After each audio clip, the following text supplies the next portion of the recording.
안녕하세요. 청취자 여러분들의 속을 확실하게 풀어드리려고 찾아온 40대 여자입니다.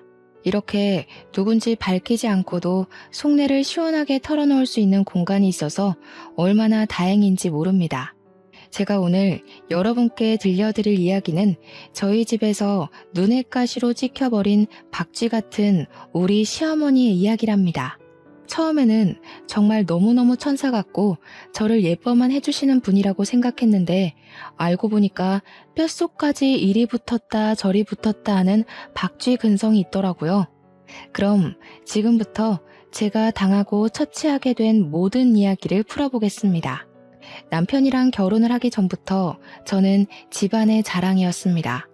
명문대를 졸업해서 대기업 취직까지 쉼없이 달려온 시간은 저에게 명예를 주었죠. 그러다 첫눈에 반해서 만나게 된 남편과 결혼까지 했으니 제 인생은 정말 탄탄대로라고 생각했습니다. 그때 제가 얼마나 자만을 했었냐면요. 제 인생에 제가 가지고 싶은 모든 것은 다 제 손안에 들어온다고 생각했을 정도였습니다.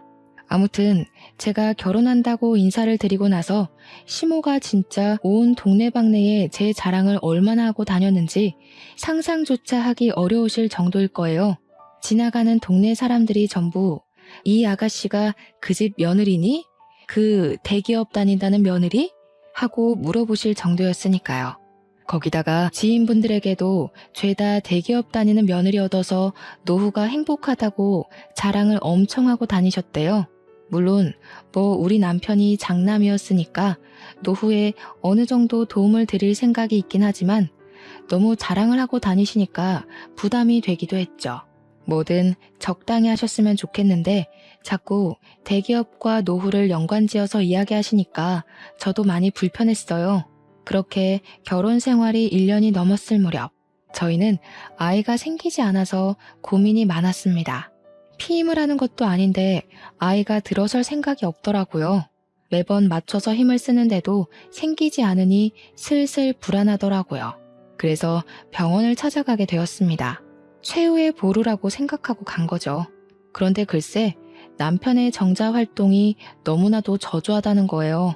그래서 임신하기가 쉽진 않을 거라고 의사 선생님께서 시험관 시술을 권유하셨습니다. 나이도 꽤 차기도 했고 하루라도 젊었을 때 아이를 가져야 육아하기도 수월하고 편하다는 주위의 이야기도 들려오고 고민이 많이 됐죠. 그런데 시험관 시술이 정말 상상을 초월할 정도로 아프다는 거예요. 글쎄 남편이랑 저랑은 결국 1년을 더 노력을 해보고 그때도 실패를 하게 되면 시험관 시술을 하자고 약속했어요. 우리 부부의 사이의 일은 그렇게 마무리가 되었는데 남편의 얼굴에 수심이 가득하더라고요. 다른 걱정이 있냐고 물어보니까 본인이 난임이라 아이가 들어서지 않는 건데 시댁에 어떻게 설명을 해야 좋을지 모르겠다고 하더라고요. 시댁에서는 남편이 장남이니까 대를 꼭 이어야 한다고 아들 타령을 심하진 않지만 은근히 눈치 주시면서 하셨거든요. 그래서 그냥 남편한테 아예 난임의 난자도 꺼내지 말자고 애가 잘 안 들어서는 것 같다고만 하자고 합을 맞췄죠. 저도 그렇고 남편도 그렇고 그런 일로 스트레스 받고 싶지 않았거든요. 그런데 저희의 노력이 무색하게도 그 뒤로 1년이 더 지났는데도 아이가 생기지 않았습니다. 그 무렵쯤 회사에서 제 일을 제일 많이 도와주던 상사가 퇴직을 하고 스타트업을 차릴 예정이라고 하면서 저에게 같이 했으면 좋겠다고 은근히 제의가 왔습니다. 회사 상사의 말을 들어보니 조건도 꽤 괜찮았고 연봉은 당연히 대기업에 비할 것이 아니지만 비전이 있다는 생각이 들었어요. 남편과 저는 엄청나게 고민을 하게 되었죠. 대기업에서 받는 연봉이 꽤 됐기 때문에 이 연봉을 포기하고 불구덩이로 들어가야 하나 하는 생각이 들어서요. 게다가 우리 시모가 아이로 스트레스를 주면서도 대기업에 다니기 때문에 아이를 가져도 이래저래 힘들겠지 하면서 넘어가는 부분도 있었거든요. 시모가 그나마 자랑이라고 생각하는 대기업마저 그만둔 것을 알게 되면 난리를 칠 것 같아서 고민을 하고 있었는데 회사 상사가 말하는 스타트업의 전망이 너무 좋아 보여서 자꾸만 고민이 되더라고요. 남편이랑 꽤 오랜 시간 상의를 했지만 결정을 내리지 못하고 전전긍긍하며 시간을 보내고 있었습니다. 대기업이라는 게 참 복지도 좋고 연봉도 좋지만 그만큼 일이 힘들기도 했고 제 일을 가장 많이 도와주어서 의지했던 상사가 그만둔다고 하니까 마음이 갈팡질팡했죠. 그러던 와중에 도련님이 결혼을 하게 되었어요.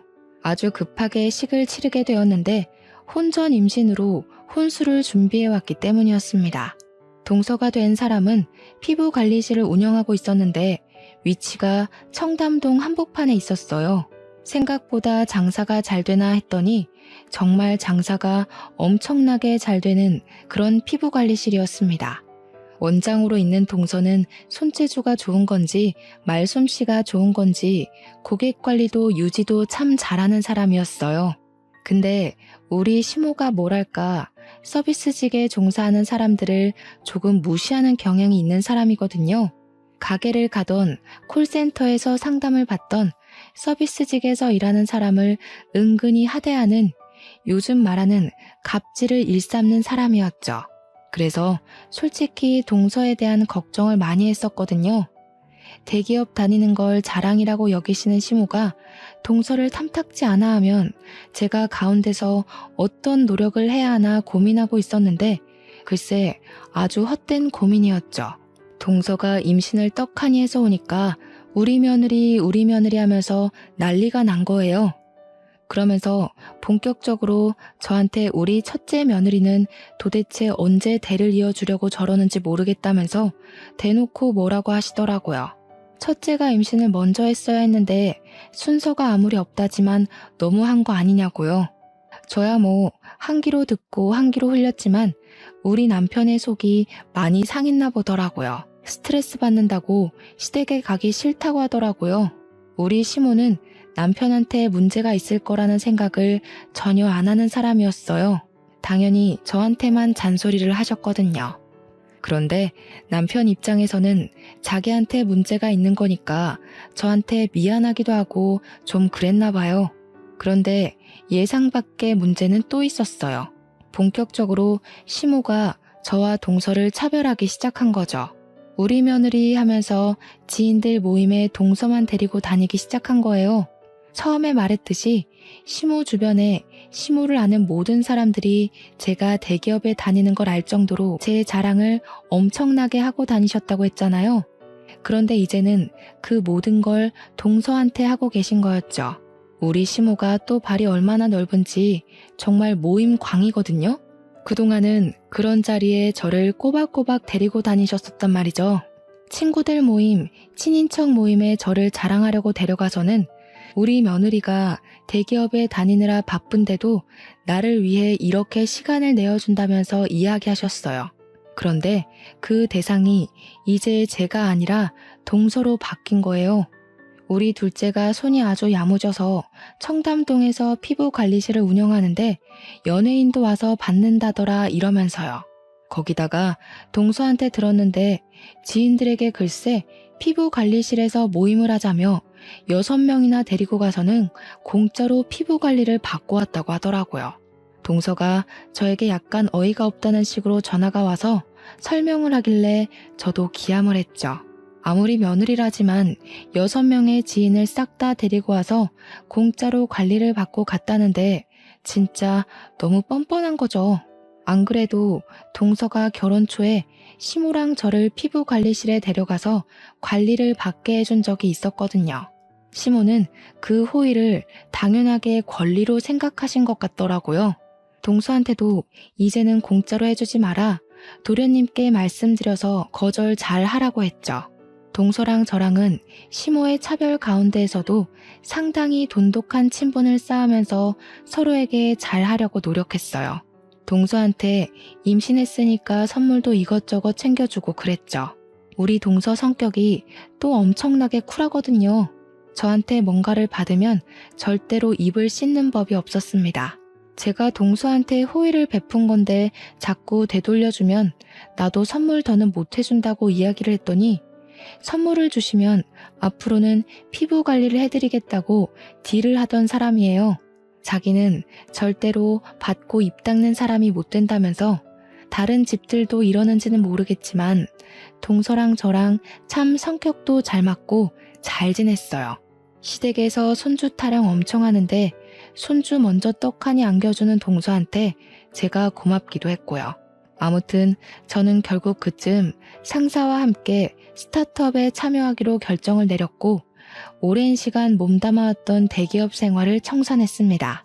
시모에게 말을 하진 않았지만 남편이 이야기를 한 건지 그때부터 시모의 잔소리가 엄청나게 건너오기 시작했습니다. 애를 가지지 않는 게 대기업 다니느라 승진해야 해서 바빠서 그런 건 줄 알았더니 어디 일을 때려치우고 구멍가게에 들어가냐고요. 저한테 막 큰 소리까지 내시면서 사표 무르고 다시 대기업에 잘못됐다고 말을 하고 재취업을 하라더군요. 그 스타트업에 무슨 비전이 있겠냐, 그 좋은 대기업을 왜 그만두냐, 처음에는 달래다가 나중에는 화를 내시더라고요. 회사 직원도 너랑 회사 상사랑 둘이라고 하던데 그게 제대로 된 회사는 맞고 월급은 나오냐고요. 우리 아들이 번 돈으로 호의호식하려고 그러는 거 아니냐 하면서 하고 싶은 말 다 쏟아내시는데 그동안 어떻게 참으셨는지 모르겠더라고요. 근데 대표님이 되신 우리 회사 상사가 대기업에 재직 중인 당시에 우리 부서 최고 브레인이자 중심축에 있던 사람이었거든요. 우리가 IT 보안 쪽에서 일을 하고 있었는데 정말 신의 손이라고 불리던 사람이고 회사를 그만두더라도 분명 자리만 잡으면 일이 쏟아질 거라고 예상했단 말이죠. 오죽하면 우리 부서에 있던 사람들 몇 명이 따로 연락 와서는 스카우트 좀 해달라고 부탁을 할 정도였는데 시모가 구멍가게라고 무시하니까 저도 기분이 영 별로더라고요. 시모는 결국 대기업을 다니지 않는 저를 엄청나게 구박하고 무시했어요. 뭐 돈 100만 원은 버는 거냐? 쪽팔려서 며느리라고 말하고 싶지도 않다고요. 덧붙여서 차라리 이참에 애나 낳으라고 아들 낳아야 하는 거 알지? 너네가 대를 이어야 한다고 난리를 치셨습니다. 처음에는 제 일에 대해서 아무것도 모르면서 막말을 하는 시모가 미웠지만 시간이 지나니까 한 귀로 듣고 한 귀로 흘려버리게 되더라고요. 제가 그렇게 스타트업을 시작한 지 6개월이 지나서 동서가 드디어 출산을 했습니다. 주스도 꽉 채워서 나오는 바람에 애 몸무게가 4.1kg이었다고 하더라고요. 동서가 정말 온몸이 찢어지는 줄 알았다고 했어요. 애 낳느라 얼마나 고생했는지 얼굴에 실핏줄이 다 터져서 푸르댕댕해질 정도로 힘을 줬다고 하더라고요. 근데 제가 일이 바빠서 당일에는 병원에 가질 못하고 그 다음날 완도산 최고급 미역을 싸들고 동서의 병실로 찾아갔단 말이죠. 그랬더니 시모가 눈에 쌍심지를 켜고 저를 째려보더니 일도 널찍하면서 뭐가 바쁘다고 이제서야 찾아오냐고 화를 내셨어요. 저는 기분 좋아 시조카도 보고 동서랑 이야기도 나눌 겸 찾아간 건데 시모가 보자마자 기분 나쁘게 하니까 좀 그랬죠. 제가 아무 소리도 안 하고 있으니까 저한테 뭐라는 줄 아세요? 밤새 동서 수발을 들어도 모자란데 이제야 뻔뻔하게 나타났다고 하더라고요. 네가 애를 낳아봤어야 알지 하면서 혀를 차는데 우리 남편도 도련님도 누워있는 동서도 다 식겁해서 제 눈치를 보더라고요. 저는 그냥 할 말은 많았지만 굳이 하지 않았습니다. 아무 소리 안 하고 가만히 앉아서 동서한테 두런두런 말을 시키고 있는데 동서가 목이 마르다고 하더라고요. 원래 탈수가 오거나 수분이 부족할 때 물보다 이온 음료가 좋다고 하잖아요. 그래서 동서에게 이온 음료를 건넸죠. 아플 때에도 물 대신 이온 음료를 더 찾아 먹기도 하고 하니까 일부러 생각해서 건네준 거였어요. 그런데 우리 시모가 제 손에 들린 이온 음료를 보자마자 제 뒤통수를 퍽 소리나게 때리는 거예요. 또 너무 놀라서 으악 소리를 내고 우리 남편도 놀래서 엄마 뭐 하는 거야 하면서 소리를 질렀어요. 동서랑 도련님은 아무 소리도 못하고 입만 떡 벌리고 있었고요. 그러자 시모가 저한테 생각이 없어도 너무 없다면서 물을 줘야지 음료수를 주면 어쩌냐고 너도 나중에 애 낳으면 음료수나 마셔라 하는데 남편은 옆에서 한숨 쉬고 있고 시모는 이때다 싶었는지 언제 아이 가질 거냐고 닥달을 했어요. 둘째네가 먼저 아들을 낳으면 장남이 면이 서겠냐고 둘째네가 딸 낳아서 다행인 줄 알아 이러는데 동서랑 저랑 둘 다 표정이 썩어 들어갔죠. 남편은 제가 뒤통수를 맞은 게 본인 뒤통수를 맞은 것처럼 기분이 나빴는지 시모에게 소리를 쳤어요. 왜 애먼 사람을 잡고 그래? 내가 불임이래 내가. 내가 몸이 안 좋아서 임신을 못 시키는 거라고요. 제발 가만히 좀 있으세요. 엄마가 그럴수록 내 체면이 더 안 선다는 거 알아두시라고요.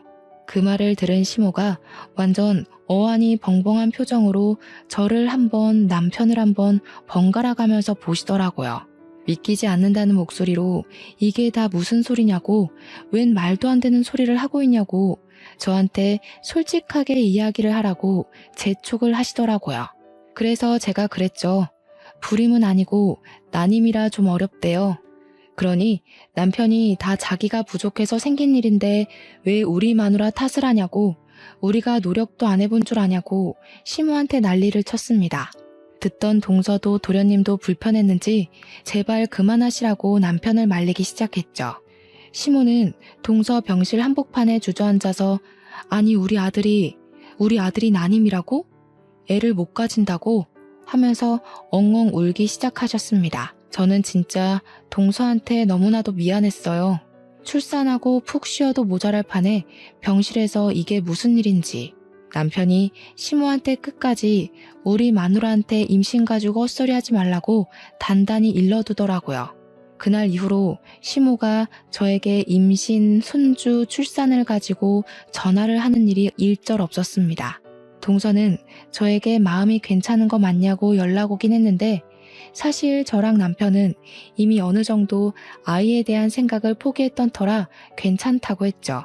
요즘은 일이 바빠서 아무 생각도 들지 않는다고 동서한테 걱정 말고 육아에 신경 쓰라고 했어요. 근데 동서 이야기를 들어보니까 시모가 저한테는 전화도 없고 문자도 없고 집에 찾아오거나 하는 일도 없이 지내는데 동서랑은 계속 연락하고 만나고 한다고 하더라고요. 손녀를 얼마나 예뻐하시는지 매일같이 동서네 집에 출퇴근하시면서 육아를 도와준다고 하더라고요. 뭐 차라리 잘된 거 아니냐, 시모가 잔소리는 안 하냐 하니까 잔소리를 하긴 하는데 그래도 시모가 도와줘서 숨 돌릴 틈은 있대요. 그러다가 동서네 아기 100일 잔치 이야기가 나와서 혹시 얼마 안 남았던데 따로 일정 같은 거 있냐고 물어봤어요. 동서한테 원래 가족끼리 100일에 밥 먹고 사진도 찍고 한다던데 동서네는 어떻게 할 거야? 선물은 뭐 사줄까? 하고 물어보니 난처해 하더라고요. 그러더니 저한테 형님 너무 기분 나빠하지 말고 들어주세요. 이러는데 느낌이 딱 오더라고요. 제 예상대로 시모가 저랑 남편 꼴도 보기 싫다고 부르지 말라고 했다는 겁니다. 그래서 그냥 아 그래? 하고 넘어가려 했는데 동서가 우리 가족이랑 따로 만나서 밥 먹고 싶다고 오늘 때길래 알겠다고 했어요. 동서도 가운데에서 얼마나 난처할까 싶어서 마음이 좀 불편했습니다. 100일 잔치는 따로 2번 하는 걸로 마무리가 되었는데 그걸로 끝나는 게 아니었습니다. 명절이 되니까 저랑 남편 보기 싫다고 명절에 모이지 말자고 하시던 시모가 동서네랑 여행을 다녀오셨더라고요. 동서가 나중에 형님네도 오시는 줄 알았는데 깜짝 놀랐다며 시모가 비행기 티켓 다 끊어놓고 몸만 오라고 했다고 했대요. 당연히 저희 부부도 있을 줄 알았는데 안 오셔서 놀랬다고. 저는 뭐 아예 듣지도 못한 이야기니까 어색하게 웃고 말았죠. 동서가 좀 피곤하겠지만 시모한테 좀 잘해드려 하고 말았습니다. 시간이 흐르고 시조카의 첫 돌날이 다가왔는데 시모가 동서에게 돌잔치에 우리 부부가 오면 참석하지 않겠다고 했대요. 그 말에 남편이 열이 받아가지고 안 가겠다고 그냥 나중에 동서네에 따로 놀러 가기로 마무리를 하고 말았어요. 남편이 진짜 자기 엄마가 이런 식으로 나올 거라곤 꿈에도 생각 못했다고 열불을 토하는데 오히려 저는 편했죠 뭐. 스트레스 주는 시모랑 얼굴 보고 밥 먹는 것만큼 짜증나는 일도 없었으니까요. 돌잔치는 그렇게 마무리가 되고 시간이 흐르고 저희 회사도 완전히 자리를 잡게 되었습니다. IT 보안 쪽으로 중견기업 하청도 들어오고 직원도 그 사이에 10명이나 늘어나는 꽤 탄탄한 회사가 되었습니다. 하루 24시간이 부족할 정도로 열심히 일하고 돈도 엄청 많이 모았어요. 대기업 다닐 때 받던 고정급과는 달리 스타트업 특성상 성과급이 더 높았기에 제 통장에는 엄청난 돈이 쌓이게 되었죠. 근데 대표님이 그러시더라고요. 이제 슬슬 후배들한테 노하우 전수도 좀 해주고 일을 쉬엄쉬엄 하라고요. 그러려고 창업한 거 아니냐고 고민을 하다가 제가 대표님한테 그럼 나 육아휴직 좀 써도 되겠냐 하니까 임신했냐고 놀래서 물어보시더라고요. 앞으로 시험관을 해볼까 고민이 된다고 하니까 대표님이 잘 아는 병원이 있다면서 대표님 부부도 시험관으로 아이를 가졌다고 하시는 거예요. 그러면서 그거 힘든 거 다 아니까 2년 동안 못 쓴 휴가들도 전부 몰아서 쓰게 해주시겠다고 저를 응원해 주셨죠. 남편은 시험관은 많이 힘들다던데 하면서 저를 걱정하면서도 아이를 가지고 싶어 하는 눈치라 저는 큰맘 먹고 시험관 시술을 했습니다. 정확히 3차 시술에 자궁 안에 착상이 잘 되었다는 것이 보인다는 이야기를 들었고 아기집이 2개라는 이야기도 들었습니다. 한마디로 쌍둥이를 임신하게 된 것입니다. 시댁에는 입싹 씻고 말하지 않고 있다가 애들 16주에 성별을 확인했더니 둘 다 아들이라고 하더라고요. 그때 마침 동서에게 연락이 왔어요. 형님 잘 지내시냐 이런 이야기를 하다가 동서가 미안해하면서 저 둘째 가졌어요 하더라고요. 얼마나 됐냐고 축하한다고 하니까 5주 돼서 이제 심장소리 듣고 나왔대요. 근데 저한테 계속 죄송해요 미안해요 하는 거예요. 그래서 그러지 말라고 나도 임신했다고 기쁜 소식을 전했죠. 동서가 진짜 눈물을 팍 터뜨리면서 너무너무 축하드린다고 난리를 치길래 시험관 했다고 쌍둥이라고 모든 이야기를 해줬어요. 근데 그날 저녁에 시모가 저희 집에 연락도 없이 찾아왔더라고요. 양손 무겁게 반찬이며 미역이며 영양제며 바리바리 싸들고 와서는 너무 잘했다고 갑자기 소름 끼치게 굴더라고요. 우리 며느리가 해낼 줄 알았다면서 이제 자기가 다 챙겨줄 테니까 저는 받아먹기만 하래요. 일을 좀 쉬냐 하길래 대표님이 편의를 봐주시기로 했다니까 이래서 작은 회사가 좋네 하시더라고요. 남편이 썩은 얼굴로 얘네 회사 엄청나게 성장했어. 더 이상 작은 회사 아니야. 대기업 하청도 하고 대기업보다 돈도 훨씬 많이 벌어 하니까 시모가 엄청 놀라는 겁니다. 역시 우리 며느리 능력 하나는 제대로라고 완전히 비행기를 태우는데 영 불편하더라고요. 둘 다 아들이라며 우리 며느리가 대를 이어줄 거라고 생각했다 하시면서 둘째네도 아들을 낳아야 한다고 걱정을 하셨습니다. 그렇게 끼고 살다시피 했던 동서가 첫째를 딸을 낳았다고 갑자기 엄청나게 무시를 하는 거예요. 시간이 흘러서 동서네도 성별 확인을 했는데 둘째도 딸이라고 하더라고요. 성별 확인하고 얼마 지나지 않아 시모 생신이라 오랜만에 온 가족이 다 같이 모였는데 거기서 시모가 동서 구박을 어마어마하게 하는 거 아니겠어요?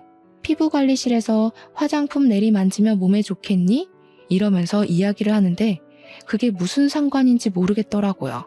그러는 시모는 여전히 동서 곤란하게 지인들 몇 명씩 데리고 공짜 관리받고 있으면서요.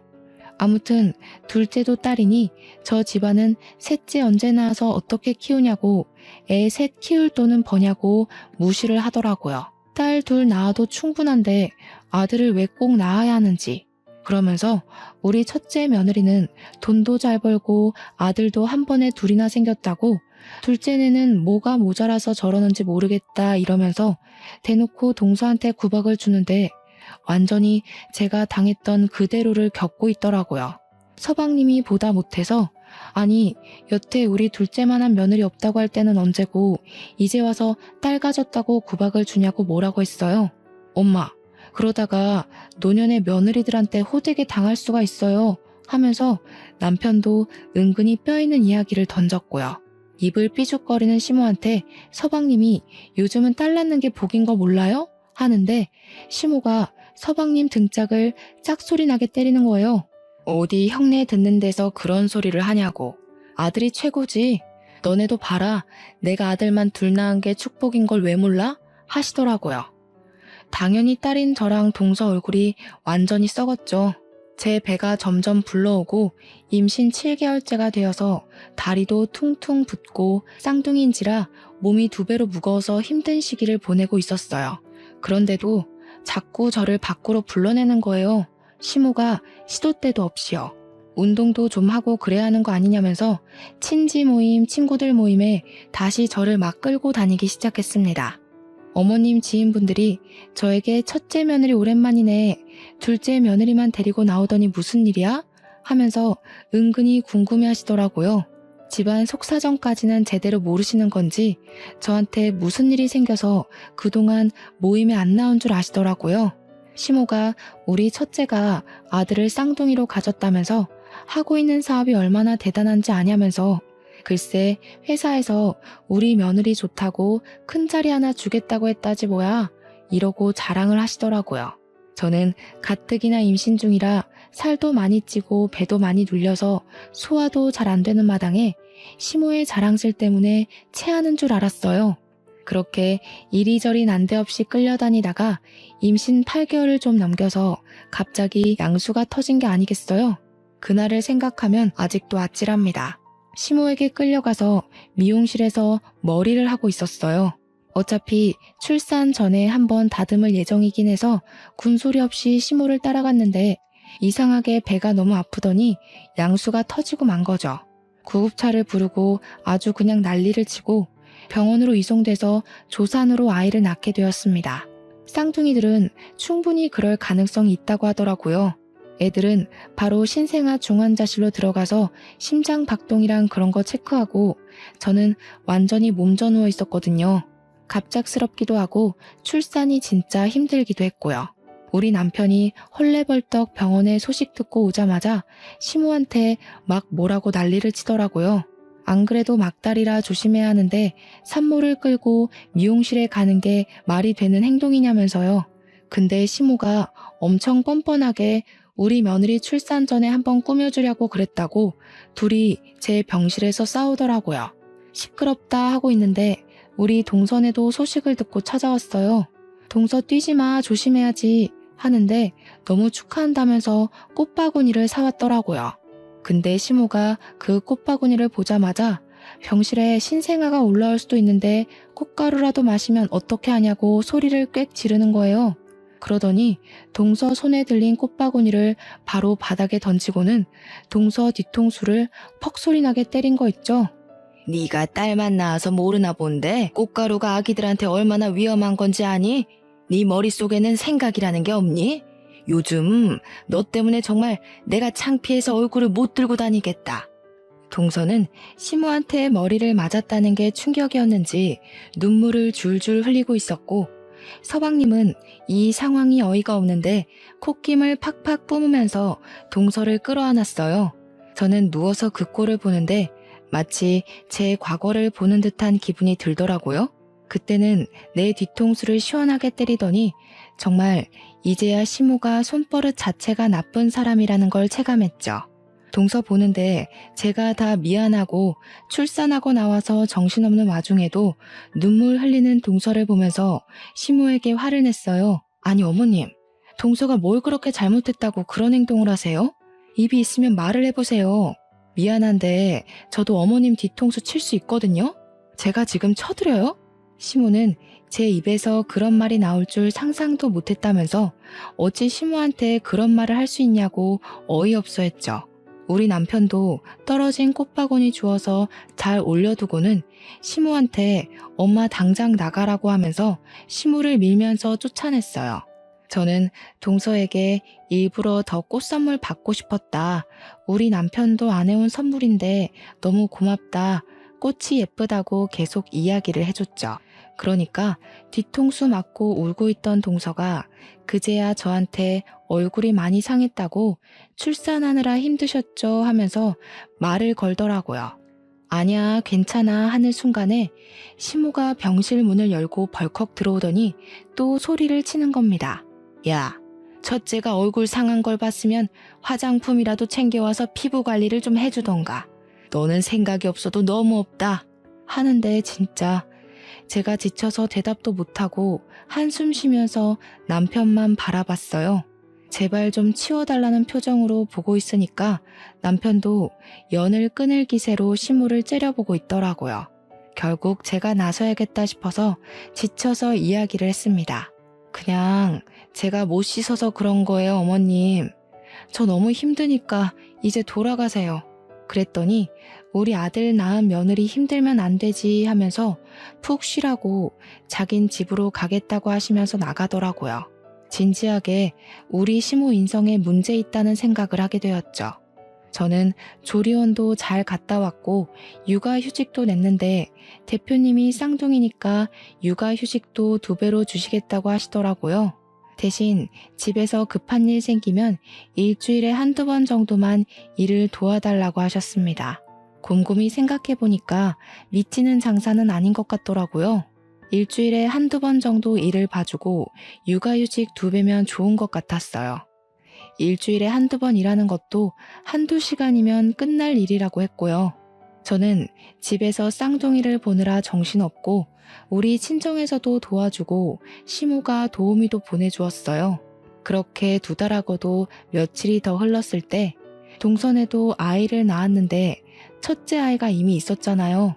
아무리 어린이집에 간다고 해도 동선에도 아이를 봐줄 사람이 필요했죠. 동선의 가족이 지방에 있던 터라 시모에게 아이를 좀 돌봐주십사 하고 부탁을 드렸나 보더라고요. 동선의 친정에서 가끔 올라와서 도와주시긴 하는데 내내 와서 봐주실 수가 없으니까 부탁을 드렸더니 시모가 너네는 도우미 쓸 돈도 없냐고 했대요. 왜 다 늙은 자기한테 애를 봐달라고 하냐면서 동서에게 딱 잘라서 이야기했다고 하더라고요. 근데 좀 제 마음이 너무 불편한 거예요.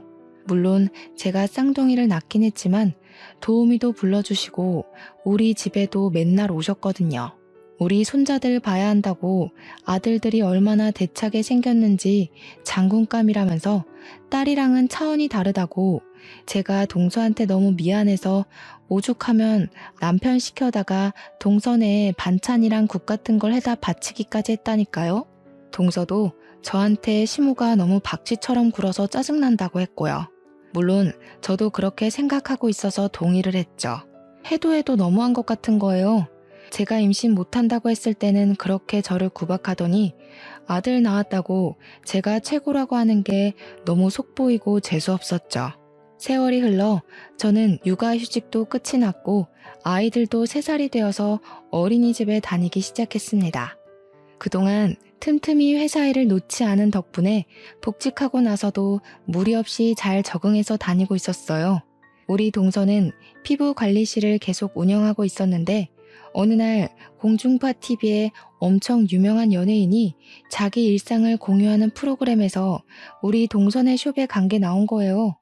원장님 손길이 끝내준다면서 우리 동서도 TV에 나오고 인터넷에 거기 피부관리숍 도대체 어디냐고 난리가 난 거죠. 방송되자마자 동선의 가게 위치까지 싹 나오는데 동서랑 연락할 틈이 없어질 만큼 동서가 바빠졌어요. 길 가다가 원장님? 하면서 알아보는 사람이 생길 정도로 유명해진 거죠. 무슨 뷰티 프로그램에서 고정 출연해달라고 해서 방송도 하게 되고 피부관리법 알려달라고 해서 방송사에서 콜이 엄청 왔대요. 동서가 방송 일에 뛰어들고 동서 이름이 걸린 마스크팩까지 출시가 된 거죠. 방송 나오고 6개월 만에요. 그랬더니 당연히 무슨 일이 일어났겠어요? 시모가 동서만 찾는 거죠. 우리 둘째 시간 되냐고 나랑 모임 좀 가자 이러면서 근데 동서가 딱 반기를 들더라고요. 그전까지는 해달라는 대로 다 해줬지만 딸 2 낳았다고 구박한 게 당연히 마음에 남아있지 않겠어요? 딱 잘라서 거절하기 시작한 거죠. 저 바빠서 그런 자질구레한 모임에는 나갈 수 없어요. 오늘도 대기업 회장 사모님 예약 있어서 준비해야 돼요. 시모한테 대놓고 말했대요. 시모가 기분은 나쁜데 아쉬운 건 자기니까 동서한테는 티도 못 내고 이렇게 했다네요. 그러니? 그러면 내가 네 시간에 맞추마. 이러면서 살살 달랜 거죠. 동서가 저 앞으로 3개월 넘게 예약이 다 차 있는데요? 하면서 3개월 뒤에도 그런 모임에 쓸 시간이 생길지는 모르겠어요 했대요. 그랬더니 우리 시모가 진짜 양심도 없이 동서한테 홈쇼핑에서 팔고 있는 마스크팩이라도 좀 주라고 지인들 나눠주겠다고 했대요. 동서가 아무것도 모르는 척하면서 지인들한테 왜 나눠줘요? 하니까 당황한 시모가 아니 내가 너네 팩 좋다고 홍보 좀 해주고 하려고 하면서 몇 박스를 달라고 했다네요. 그래서 동서가 홍보 없이도 완판이라서 괜찮아요. 그냥 두세요. 했다는 거예요. 시모가 할 말도 없고 동서가 따박따박 말대꾸하니까 됐다 하고 끊어버렸다고 하더라고요. 동서한테 잘했다고 제가 엄청나게 칭찬을 해줬죠. 잘했다, 사이다야 사이다 이러면서요. 그랬는데 저한테도 기회가 찾아오게 되었어요. 교양 채널에서 저에게 출연을 좀 부탁한다는 연락이 오게 된 거죠.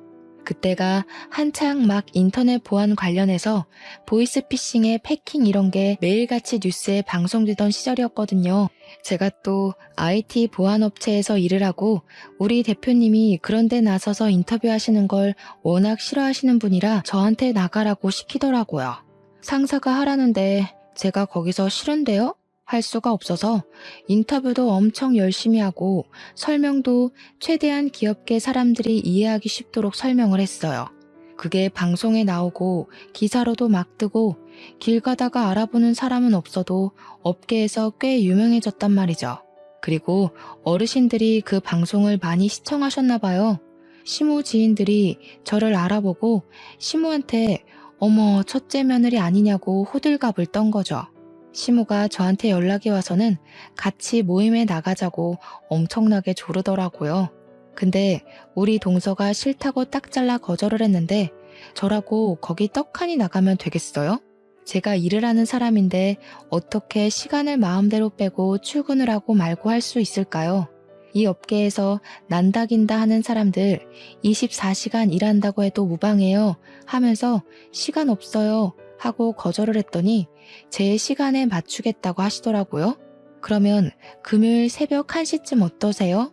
하니까 시모가 씩씩거리면서 끊더라고요.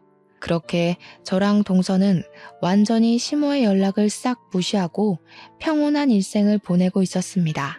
물론 밖에서 만나는 모임에 참석하지 않은 것이지 명절까지 무시하고 지나갈 수는 없었죠. 어쩔 수 없이 명절에 동서와 저는 나름 긴장을 하고 시댁에 찾아갔습니다. 그래도 남편들이 있으니까 괜찮겠지 했는데 시모가 보자마자 서운하다고 난리를 쳤어요.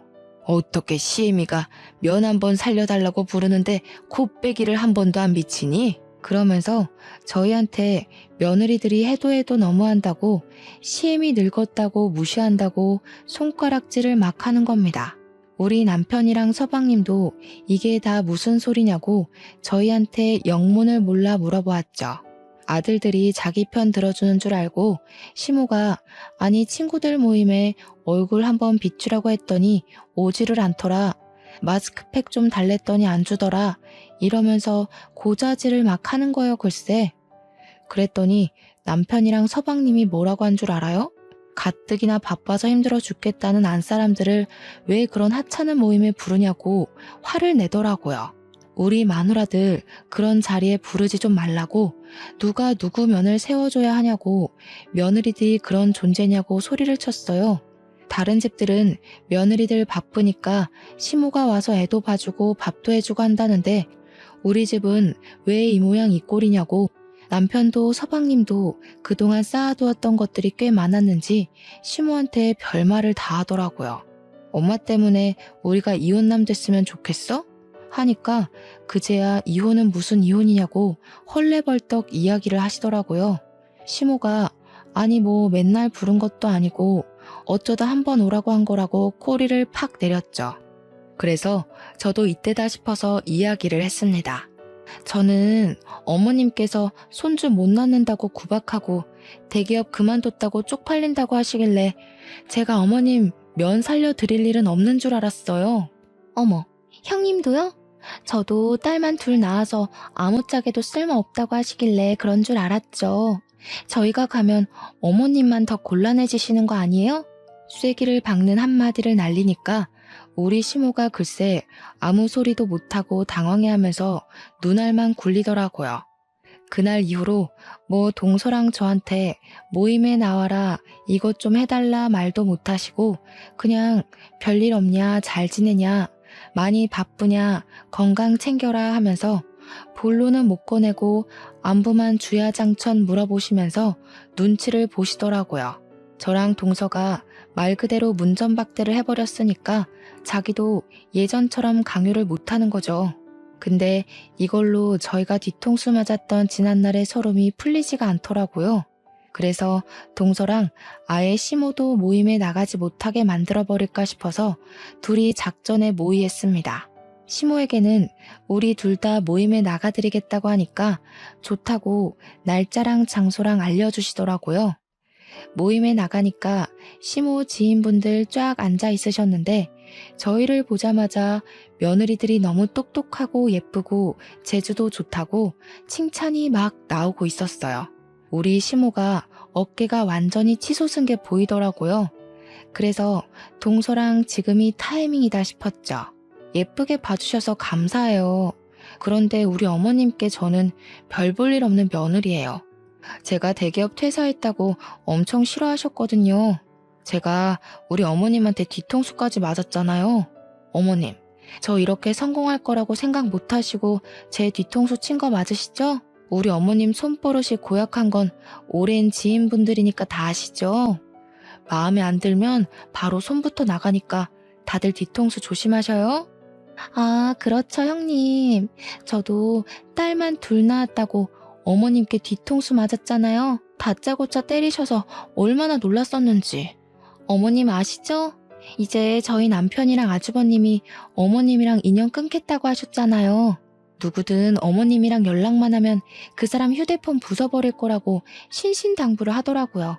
그래서 저희끼리 명절 때도 더 이상 찾아뵙지 않고 어머님이랑 연 끊기로 했어요. 오늘이 마지막으로 뵙는 날이겠네요. 우리 남편이 나 여기 온 거 알면 큰일 나. 동서도 그렇지? 얼른 가자 우리. 시모랑 시모 지인들이 입덕 벌리고 있는 와중에 동서랑 팔짱을 끼고 그 자리를 나왔습니다. 모임에 있던 사람들 전부 교양인인 척 하하호호 떠들어대던 시모의 본모습을 보고 무척이나 놀랐던 것 같아요. 안 그래도 사색이 되어서 저희만 멍하니 바라보고 있던 시모를 보면서 저랑 동서랑 엄청 통쾌했거든요. 얼굴은 물론이고 손까지 핏기가 싹 가셨던데 역시 사람은 착하게 살아야 합니다. 아무래도 나이가 더 들면 그놈의 노후 때문이라도 저희한테 빌붙어야 하니까 자존심 굽혀가면서 연락 올 게 뻔하긴 한데 동서랑 저랑은 무릎 꿇고 시모가 빈다고 해도 절대로 받아주지 않기로 약속 꼭꼭 걸었네요. 심보를 곱게 써야 나중에 다 복으로 돌려받는 거 아시죠? 앞으로는 동서랑 저랑 시모에게 시달리는 일 없이 즐거운 명절 보내기를 기대해보며 제 이야기는 여기서 줄이도록 하겠습니다. 제 사연을 들어주신 여러분 정말로 감사합니다.